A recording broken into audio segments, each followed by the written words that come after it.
Hello, everyone. I'm Yodisha Pawar, Business Consultant of AIT Global India. Welcome to our webinar series, Leadership Summit 2021, on our second session. Thank you, everyone, for joining us today. We have received amazing response yesterday, and we are excited to bring these amazing leaders to share their leadership experience on digital transformation journey. Please check out our AIT website to get more details and check our previous webinars. We have with us today Mr. Manoj Abraham, Additional Director General of Police at Kerala. Mr. Abraham is a cybersecurity specialist who has worked for integrating technology with policing. He is a sought-after lead speaker in various aspects of cybersecurity, traffic innovation, and community policing. He has won numerous international and national awards in areas of cybersecurity, social policing, and traffic schemes. Innovation mentoring, emergency management, law enforcement, strategic planning, and public policy are the key areas of specialization. He is an architect of Kerala Police Cyberdome, a PPP initiative in cybersecurity, and also the man behind the Cocoon International Cybersecurity Conference. Welcome, Mr. Abraham. Thank you for joining us today. Thank you very much. With the digital revolution around all businesses, small or large corporates, organizations, and even governments are relying on computerized systems to manage their day-to-day activities, and thus making cybersecurity a primary goal to safeguard data from various online attacks or any unauthorized access. Continuous change in technologies also implies a parallel shift in cybersecurity trends as news of data breaches, ransomware, and hacks become the norm. Today, Mr. Abraham will share the presentation with us on dark web and digital currency, a nightmare for industry and law enforcement. Over to you, Mr. Abraham. Good evening. Thank you very much for this opportunity. It's a privilege to speak at the Leadership Summit 2021 on cybersecurity issues, which are one of the most important issues now in the present world, when we are all locked with the COVID lockdowns, and the basic paradigm of life itself has changed from the physical world to the digital world. So my task today will be to just explain to you the dark web, which is supposed to be the underworld of crime, and how it has become a cybersecurity nightmare, not only for the industry, for the law enforcement also, and to everybody. And the way the dark web is growing, it's going to be a phenomenal problem in the future. So we need to be aware how we handle this, what are the challenges, and that's my task that I've cut out for today. And I hope that all the people today who are attending this session will be benefited by the whole thing. Now, the Darknet is an internet shadow world. Not many people know about it, not even in law enforcement. You are aware of what the Darknet is. Darknet is the underworld of all crime. As you have the underworld in the physical world, Darknet is supposed to be the underworld of crime in the digital world. It's a very shadowy world, though it was started with good objectives, and it was used by the US Secret Service to pass on encrypted information, secret information, and later on it was used by human rights activists, anonymous writers, etc., who were facing threats from nation states that were inimical to them. But later on, as every good thing goes into the hands of the bad people, the cyber criminals also understood that this is a very good medium where they can actually sell their goods, buy all these contraband goods. And now the dark web is the hub of criminal activity, where all the banned substances in the physical world are sold. Whatever you say, it is available in the dark web. So it's very important that we understand what is the dark web. Now, just a simple understanding of this map will give you the feature of how the internet looks. Now, the surface web, or the Google, or the other surface webs that we use, the Bing, etc., is the small part of the surface web that we have, where we search for our things. Most of our internet activity is limited to the surface web. It's a small part of what the internet is. Then we have the deep web, which is one of the biggest things. That is where all this academic information of all the books, the libraries, which only people with credentials can come in and take it. If you have a correct credential, the password, the username, then you can come in and collect those information from the deep web or the government resources, the database, say Aadhaar, or the government resources of various services that they provide, the databases that are available in the deep web. But below that is the dark web. Now, this is an encrypted area where you require some particular tools to really come into this, the dark web. It's a totally encrypted one. Nobody knows. You come with a hidden identity, and all kinds of illegal things happen in the dark web. So that is where the distinguishing fact between the surface web, the deep web, and the dark web is there. And this dark web is the crucial part that is now becoming a problem, not only for the law enforcement, but from the industrial point of view, the industry point of view also. This has a history, as I mentioned earlier. This was initially started off with good intentions of sharing confidential information between the secret services in the USA, but later it went on for good intentions with people, the human rights activists in countries where they were facing governments that were not really democratic, and finally it shifted on to the criminals. That is how the dark web was developed. Now, just looking at what all things that you have in the darknet throws the important point, the mute point, that every banned substance is available in the darknet. You have guns available, you have all kinds of drugs, you have child pornography, you have human trafficking, hacking tools, any kinds of hacking tools you want to buy, you can actually go to the darknet and buy it. You have all kinds of information, that is credit card, debit card information. That is where all these people call you with various OTP calls, because they get all the credit card, debit card information from these sites. You can buy 1 lakh credentials together by paying some bitcoins, and all the details, all the data is given to these criminals who can use it to get the money out of your bank accounts. So all kinds of illegal things, all kinds of fake passports, fake currencies, everything is available on the darknet for sale. And that too in a very reputed fashion, like you have Amazon or you have Flipkart. You can actually go look at your product and buy it and pay in bitcoins, and it will reach your home. The articles will reach your home by the normal courier. So that is the way the darknet is moving. And it has been helped by the cryptocurrencies, which is a corollary to the darknet, because the cryptocurrencies, the bitcoins or any other currency similar to that, which is an anonymous currency. Nobody knows who's paying, nobody knows where it's going to. So this makes it all the more easy for a criminal. You are buying something from the market, you don't know who you have brought it from, nobody knows who has brought it and how the payment has been made. So it's very difficult to trace it. So you remain anonymous. You purchase something, you remain anonymous on the darknet. So that is a great advantage that you have. It's which has really fueled this criminal activity to a great extent. Now, these are the kinds of cryptocurrencies that have really developed over the years. Bitcoin, of course, is one of the most popular ones. And of course, the other things are coming up. And this currency is catching up. The cryptocurrency market is catching up, because in the present world, to transfer money, it's very easy using this. Now, all the criminals, even the ransomware attackers, everybody uses these Bitcoins to actually fuel their illegal transactions in the darknet.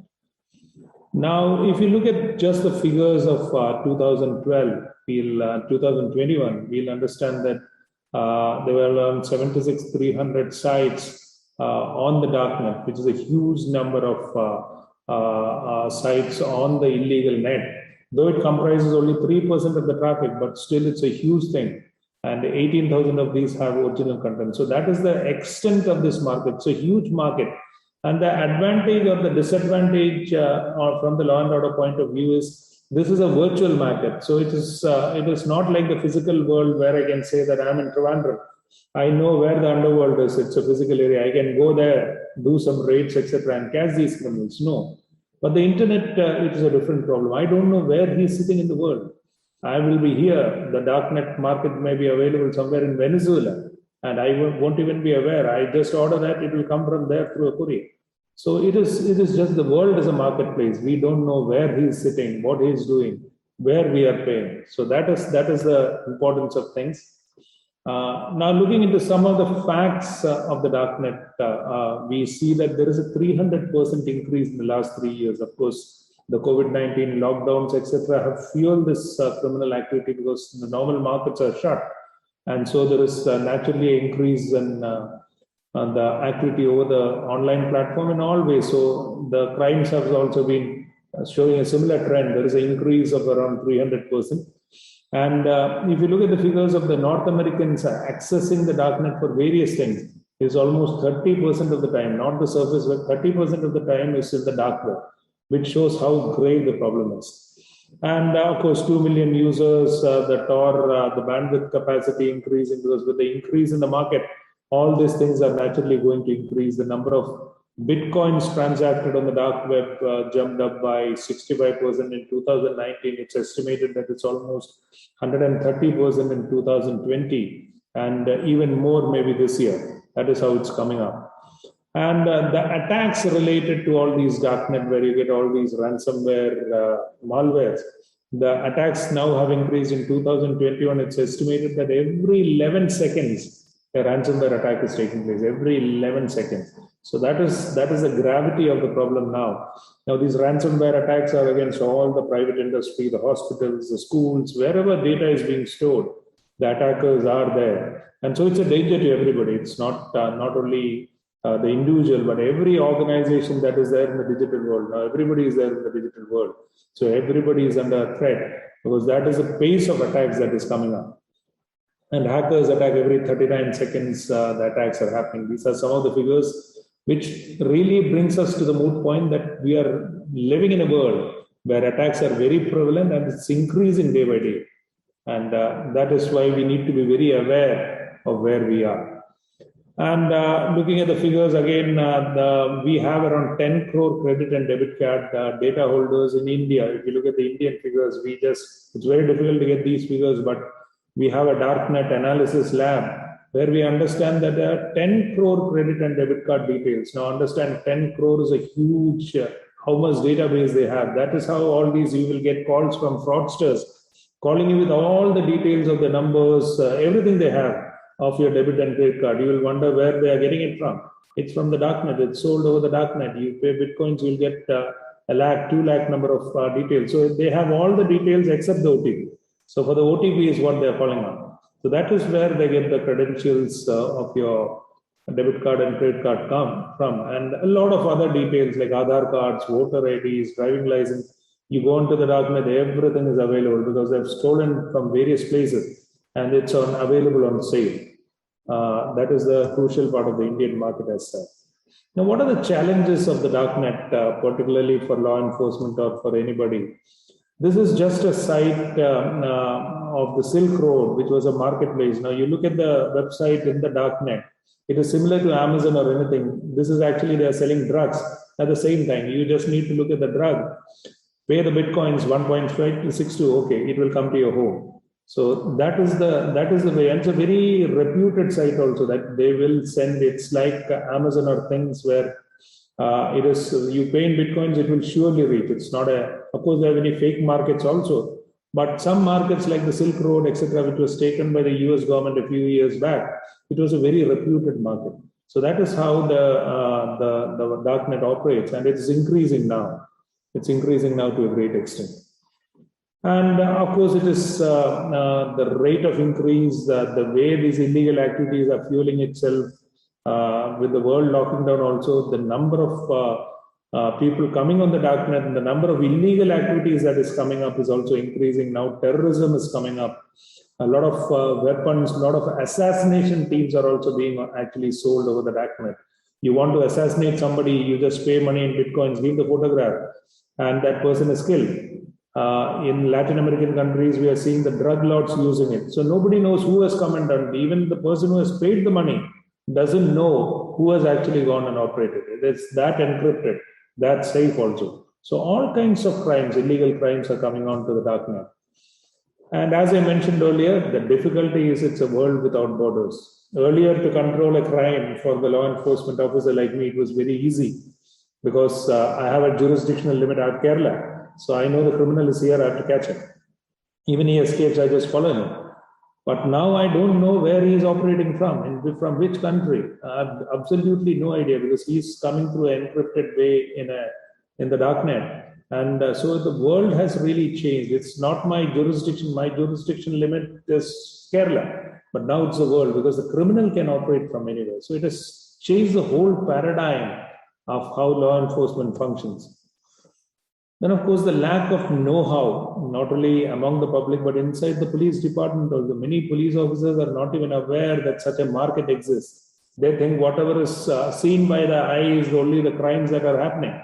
They may be controlling that small drug peddler who's standing by on the street, but not looking at the darknet where a huge amount of drugs are being sold. So if you are not aware of it, you can't actually prevent it. And not many are aware of it. I should admit that not many police forces, not many officers are aware that such a market exists also. So that is one of the major problems that is affecting us. And then the technical challenges. It's, as I told you, not everybody can understand also what the darknet is because a lot of this encryption stores, the technical details that are available. It's very difficult for people, normal people, to understand the technical challenges. If you don't understand it, how will you block it? So they'll turn a blind eye towards that it doesn't exist at all. So that is another challenge that we have. And entrapment. Entrapment is basically faking yourselves as another criminal. Like in the physical world, I go outside and say, I'm a drug seller, I'm a drug buyer, I want to buy drugs. And then I trap the drug seller in selling drugs to me. In the internet also, you need to do that to get to the darknet, to get to those sites. But the legal problem here is if you do the illegal activity, you can't save yourselves because the law, before the law, you also becomes a criminal. So the problem of entrapment in the digital world is quite different from the physical world. Now coming to business, most of the people don't understand what the challenges to the business are due to the darknet. Now everybody needs to understand that the business, a lot of banks we have gone and found that their username, passwords of their accounts with the manager or with the cybersecurity expert should have are available on the darknet for sale. A lot of counterfeit money is available. The government thinks that the money is not coming. A lot of counterfeit rupees are available on sale on the darknet, which really affects the economy of the country. Then, as I mentioned earlier, stolen credit card numbers, all kinds of credit card, debit card numbers are available. The banks are totally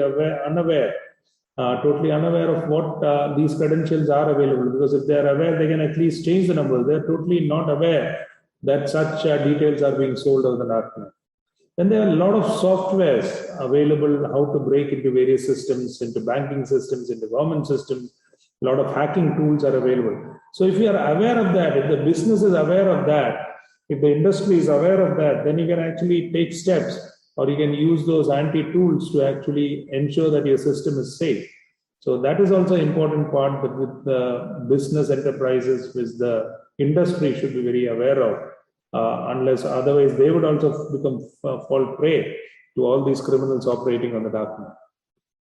Now, the darknet is a danger, is a threat to the business also, because brand reputations. If some brand is doing very well in the market, and suddenly the news comes that all their details, all the data that the bank or the organization has is available on the darknet, the whole reputation of that brand immediately falls down. The trust that the customers have in those kinds of organizations immediately, and in many times we have seen organizations really break down in such an organization. Then you have activities like loss of confidence, you have denial service attack. If you are an agency that is really giving online services, through the darknet, DOS attack can be initiated, which can really ensure that nobody can access your website or your online service, which really leads to loss of confidence and the breakdown of your organization. So a lot of threats are available for the business also in the internet if you look at it. Now, looking at some Indian specific problems, because that is also all the more important, because it's a worldwide problem. As I said, it's a global problem with no limited borders, but still limiting it to the specific things that we have seen in India. You know that, as I mentioned earlier, the debit card, credit card details, of course, are there. You have a lot of the CSAM material. CSAM is basically child pornographic material, which brings us to another very typical or very, very sensitive problem that is there. And these materials are of Indian children because we know about the local language, which videos and pictures available on the darknet for sale, which also throws very important the importance of protecting our children online, because a lot of children are being exploited online and the videos are being shared, sold over the internet. And this can't be done through just sitting back and waiting for complaints. You have to take some proactive action to look at this problem. And that's why in Kerala, of course, in many of the states now, we are starting exclusive cells dealing with online crimes against children, because this problem is becoming grave, and it's very essential that we protect our children on these videos being spread on the darknet. And then a lot of radicalization now happens over the darknet, where people are, it is not the physical radicalization that happens. Online radicalization is one of the important tools that all the criminals use now. And darknet is one of the major markets that it is done. And you have a lot of drug supply, you have a lot of fake documents, passports, Aadhaar cards, etc., being sold over the darknet. And as I mentioned, hacking tools and ransomware also are widely prevalent. So that is the Indian specific problems which we need to understand. We need to remember that such things are available and now being widely sold, widely purchased by Indians paying bitcoins. Physically, if you look at it, if the law enforcement looks at it, or if we patrol the streets, nothing is going to come up. Unless we are aware that such a market is there, it's a threat not only to the citizen, but to the organizations and to the law enforcement agency. We need to really take steps to understand and to plug these markets, which is very important. Now, for the law enforcement, of course, as I mentioned, we need to be aware, not many are aware, the need to raise the awareness among the police forces around the globe, because everybody needs to know and everybody needs to have those jurisdictional coordination also, because somebody will be operating from some other country or some other state and I can't do anything about it. So unless you have a coordination and cooperation among the police forces around the globe, you can't really handle this problem. So that is also very important in the present times. Then training of the police officers, training of men in the industry, the CISOs, the people who are handling the IT in the various industries is very important, so that they also understand what is happening in the darknet, secure their organizations, what are the things happening in the, what is the intelligence collected from darknet, what are their organizational data that is available on the darknet, because all these things will prepare themselves to face the eventualities or the dangers of the darknet that is available. And as I mentioned, it's the intelligence, a lot of intelligence can be collected from the darknet, and it's very relevant to a CISO working in any organization, because we'll get to know the latest malware and exploit kits that is available in the darknet for sale, because he can take advanced steps to secure themselves. Like in the physical world, if some thief is going to come, we will secure a house. Like that, you actually know what are the dangers available in the darknet, and you can put up systems to ensure that your systems are safe. You can look at whether the data dumps that are available contains your own IP, your organizational IP, etc. So that before some problem happens, before some intrusion happens into your system, you can actually plug that. And of course, a lot of other data related to your organization. If something is coming up on the darknet, you understand that your system has been compromised, you can take immediate steps to correct it. Suppose the details or your passwords or anything or login details, etc., are available on the darknet, you understand that your data has been stolen, your credentials has been stolen, and you can take immediate action. So that dark web intelligence also is a very crucial element for us. So we need to keep on collecting it. The CISO needs to be aware of the dangers of the dark web. He needs to collect this intelligence and use it to ensure that there is a security put in place to ensure that such leaks don't happen in the future. So the strategy of threat modeling for a CISO is very important, where he defines the organizational assets, calculates all the threats, and takes mitigating steps to ensure that the threats are really handled well. So that is very important for a CISO to do, to ensure that his organization is working well. Now, Kerala Police has been working in the area of dark web to a great extent, understanding the requirements of what is going on in the present world. We have a dark web lab functioning, We work with the industry to a great extent, explaining to them, making them aware of the dangers that are there in the dark web. And we have a very good success rate also in dealing with online crimes against children, online trade in all these banned substances also, which is commendable, and which can be taken up by the other states also in the similar vein, because the problem is the same everywhere. Now, just to conclude, a few highlight points. Criminal activity on the Darknet is increasing. It is bound to increase with increased online activity. The enforcement, of course, there are a lot of inadequacies, there are a lot of problems, challenges that we face with regard to the technical aspects. So we can't get rid of the dark web altogether. We need to understand that we can't eliminate it, or we can't kick it out together. We need to ensure that we have the resilience, the necessary tools to handle the dangers of the dark web. So that is where we need to keep the importance on. We need to secure ourselves. We need to secure our home, our organization, our governmental resources, and work with the industry, work with the private sector, work with each individual to ensure that he is safe, and ensure that he is also aware and has the necessary know-how, the tools to secure himself from the dark web. So that is the way to move ahead, and we can surely ensure that.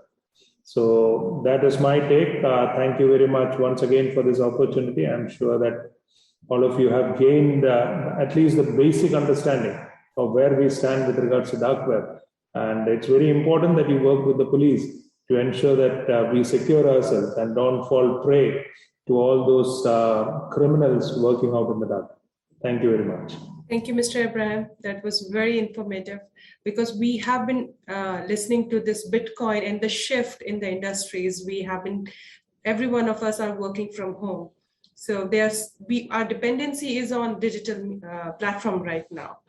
We have a couple of questions. Do you have time so that we can take maybe one or two of them? Yeah, I think. There is one from Neeraj. When we talk about the dark web being even deeper than the government resources, as a citizen, how secure should one feel about his or her personal information, for example, Aadhaar data, stored with the government, and what essential security measures one should take? Actually, in the internet, there is a saying, I am basically in the security industry. So when we come on to the physical world, somebody gives me a task, say, you secure the parliament building. I can put in all my resources. I can put in my NSG, I can put in the best team and say that, oh, I'm secure now. I can say with confidence. But in the internet, there is no way like perfect security. Now, there is a famous saying by a FBI director, which says that there are two kinds of companies in the world, one that have been hacked and one that are going to be hacked. So what he wants to emphasize on is that there is no perfect security in the digital world. Everything can be hacked. Anybody can be hacked. So because you have tools coming in that will really get into whatever system, it's a constant cat and mouse game where anybody can be hacked. So there is you need to be prepared to be hacked, not preventing yourselves from being hacked, rather than prepared to be hacked. But on an individual scale, of course, the Darknet, your credentials or your Aadhaar, etc., may be available. But finally, it is all the two-step authentication that finally it comes to you. Your credit card details may be available, but if you don't give your OTP, if you have the two-step authentication, nobody can do anything to you. It is securing ourselves. That is where I said that if you are aware that such a danger exists on the Darknet, and your credentials may be out, you may not be knowing about it, your debit card details may be out, but still they would require your OTP or your authentication to really do something. So the best thing is to be aware and to secure ourselves. You should know the do's and don'ts of how to use your online resources safely to ensure that you are protected. So that is more important in the present digital world. Thank you, Mr. Abraham. One last question. How much dark web crime are seen in Kerala this year? Also, how do we track them? Second part is any real life experience you would like to share that would be helpful to understand as an example? As I told you, dark web is an underworld of crime in the internet. It doesn't have any geographical meaning at all. Now, You can't say it is Kerala or India or anything. It's a digital world. It's a virtual dark web. So there is no Kerala specific problem. It's a world specific problem. But the dangerous part in that is anything in the dark web is available to all the Keralites or all Indian. Whoever is on the internet, whoever goes onto the dark web, he can actually purchase these things.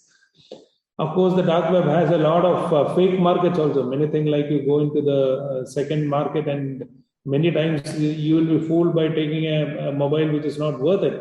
In the dark web also, there are many fake markets. You will send your bitcoins, nothing will come to you. But there are many reputed sites even now which will give you the correct product also. So if you want to have drugs, you just pay in bitcoins, the drug will reach your house. There is no danger, absolutely. So that is the kind of things that are happening. And we have cases in Kerala recently where we caught two drugs which were purchased over the stamps as we call it, which were purchased over the darknet, and it came. We had, of course, some specific information coming from the user. That is how one of the friends gave us the information. That's how we went and caught him. But otherwise, there is no information. Absolutely, where do you get in the physical world? If somebody is trying to sell drugs, say at a bus stop or a railway station, somebody will see it and then he'll inform the police. But how do you do it when you are doing it on the digital world? So that is the challenge that is there, and it is happening everywhere. It's available everywhere. So it's not a Kerala specific problem or India specific problem. Everything is available for anybody who is using the internet. That sounds very informative, but scary as well, because we are all trying to, so mobile savvy or digital savvy. We are trying to, buy things online. When we don't go and check, okay, whether this is a authenticated website, or if it's available, we just buy it. So I think that we need to be more responsible now when we are going online. Any final words for our viewers, Mr. Abraham? Thank you very much. I think such summits are very important in the present times because, as I mentioned, awareness is one of the most important things. And I want to really thank the opportunity to speak at this conference where these cybersecurity principles are being percolated down to the citizens, which is so very important. And congratulations once again, and it's a privilege to speak at the conference. Thank you very much. Thank you, Mr. Abraham. That's a great final word for our TEDx session. Thank you, our audiences, for joining us today. Thank you, everyone.